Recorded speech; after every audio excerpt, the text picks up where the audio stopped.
According to a U.S. intelligence agency, the government of country A conducts the most aggressive espionage operation against the U.S. of any U.S. ally. A defense intelligence report said Israel has a voracious appetite for information and, quote, the Israelis are motivated by strong survival instincts which dictate every facet of their political and economic policies.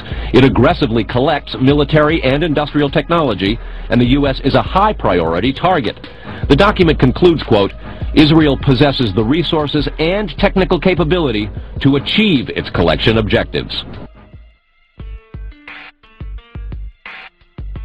Evidence that Israelis had been forewarned several hours before the attack surfaced at an Israeli instant messaging service known as Autogo. This story, clear evidence of Israeli prior knowledge, was reported only briefly in the U.S. media and quickly forgotten. At least 2 Israeli-based employees of Autogo received warnings of an imminent attack in New York City more than 2 hours before the first plane hit the World Trade Center. Autogo had its U.S. headquarters 2 blocks from the World Trade Center. The Autogo employees, however, did not pass the warning on to the authorities in New York City, a move that could have saved thousands of lives. Autogo has a feature called People Finder that allows users to seek out and contact others based on certain demographics, such as Israeli nationality. 2 weeks after 9/11, Alex Diamandis, Autogo's vice president, reportedly said, quote, it was possible that the attack warning was broadcast to other Autogo members, but the company has not received reports of other recipients of the message, unquote. The internet address of the sender was given to the FBI, and 2 months later it was reported that the FBI was still investigating the matter. There have been no media reports since. Autogo, like many Israeli software companies, is based and has its research and development, or R&D center, in Herzliya, Israel, a small town north of Tel Aviv, which happens to be where Mossad's headquarters are located. Shortly after 9/11, Autogo was taken over by Comverse Technology, another Israeli company. Within a year, 5 executives from Comverse were reported to have profited by more than $267 million from insider trading. Through Israeli venture capital investment funds, Mossad spawns and sponsors scores of software companies currently doing business in the United States. These Israeli-based companies are sponsored by Mossad funding sources such as Cedar Fund, Stage 1 Ventures, Veritas Venture Partners, and others.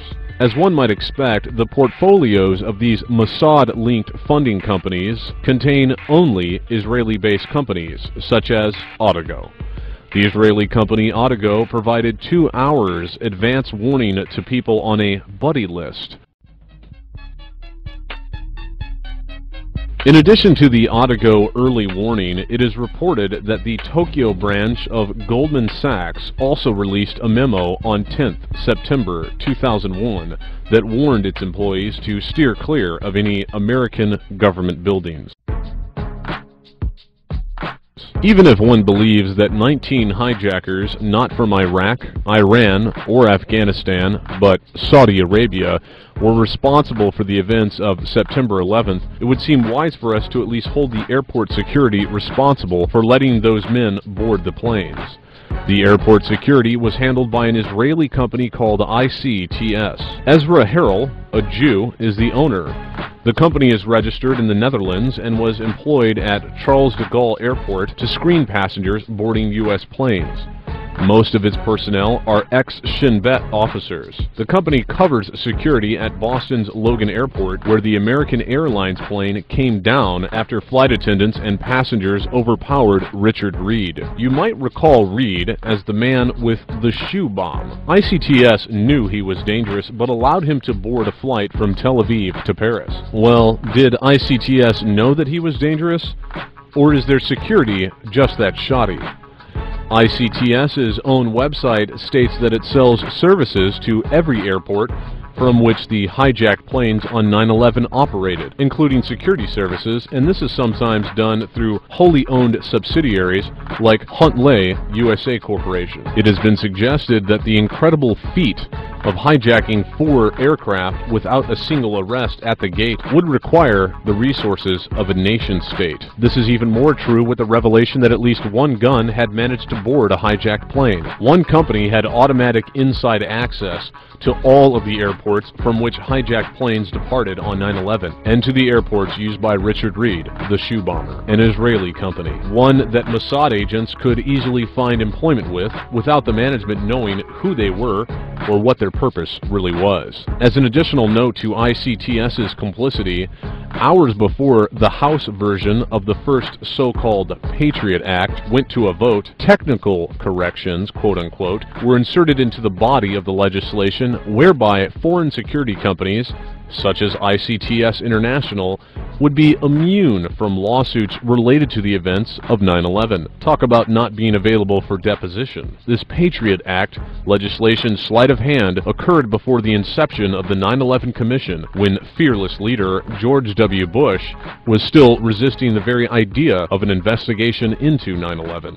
Hence, in the face of an institutional cover-up, citizens were denied the possibility of a discovery process which is normally afforded to litigants. Without such discovery process, ICTS International would never be compelled by a court of law to give testimony and show evidence related to the missing airport video surveillance tapes of 9/11 or any other aspect of security measures in place on 9/11. A few quotes to digest.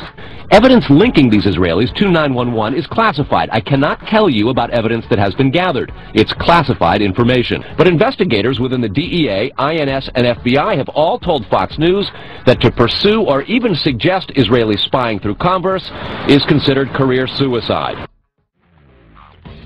While an Israeli real estate magnate from Australia insured his 99-year lease on the retail space of the World Trade Center against terrorism, one of Israel's biggest companies pulled out of the North Tower just days before September 11th. Zim American Israeli Shipping Company, Incorporated, broke the lease when it vacated the rented offices on the 16th and 17th floors of the North Tower of the World Trade Center shortly before the September 11th disaster. According to intelligence, Zim's World Trade Center office space had been leased until the end of the year, and the company lost $50,000 when it suddenly pulled out in the beginning of September. The parent company, Zim Israel Navigation Company, is nearly half owned by the State of Israel, the other half held by Israel Corp. Zim is one of the world's largest container shipping companies, operating an international network of shipping lines. The Israeli company's move out of the World Trade Center 1 week before the attacks saw the forfeiture of $50,000 in broken lease fees. Zim has since moved part of its operations to Houston, Texas. FBI agent Mike Dick aggressively investigated this Israeli ring before and after 9/11. Like another investigator by the name of O'Neill, Mike soon found himself removed from his duties on the orders of the then head of the Justice Department's Criminal Division, Michael Chertoff, a dual citizen of Israel. Dick was very suspicious when Israeli movers quickly moved Zim American Israeli Shipping Company out of its 10,000 square feet of office space on the 17th floor